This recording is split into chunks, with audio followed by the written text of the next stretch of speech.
Hi, so what's the difference between ask and ask for? Do not ask me for money and do not ask me money. Which one is correct here? Basically, you are saying, I will not give it to you.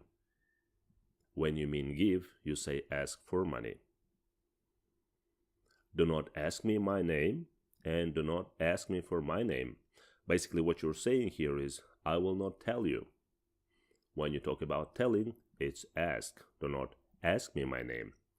So ask for is used when you ask somebody to give something, and ask is when you ask somebody to tell something. For example, if you're saying give me the menu, which one do you use? Ask the menu or ask for the menu? It's ask for the menu. If you're saying tell me the price, are you asking the price or are you asking for the price? You're asking the price. Sometimes when we talk about sums of money, especially in connection with buying, selling, and renting, we use ask. We say they are asking $600 a month rate. And you mean here they're asking to give $600. How much is the car? I'm asking $1,100. You're saying, I want you to give me $1,100. Direct and indirect objects.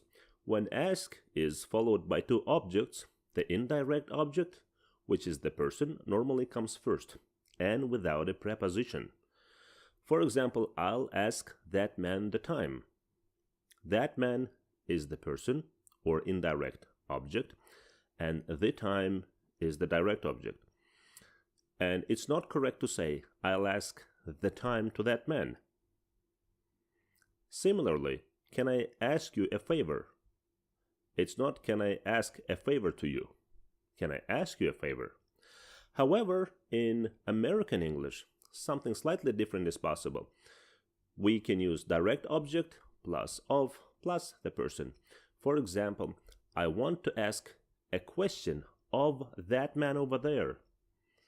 It is similar to saying, I want to ask that man a question. I want to ask a question of that man over there. She's never asked a favor of anybody. In a similar way, these phrases are popular. Ask a favor of anybody or of somebody. Ask a lot of somebody. Ask too much of somebody. And you can ask for permission or you ask permission. Ask to do something means I asked to go home is you asked a permission to go home. Ask object to do something. I asked John to go home. Basically what you mean here is I told John, please go home. I want you to go home. When you use ask plus for and object to do, here's what we have. I asked for the children to have extra milk. What this sentence basically means is I requested so that extra milk is given to the children. I asked for the parcel to be sent to my home address. What you mean, I requested them to send the parcel to my home address. Bye-bye.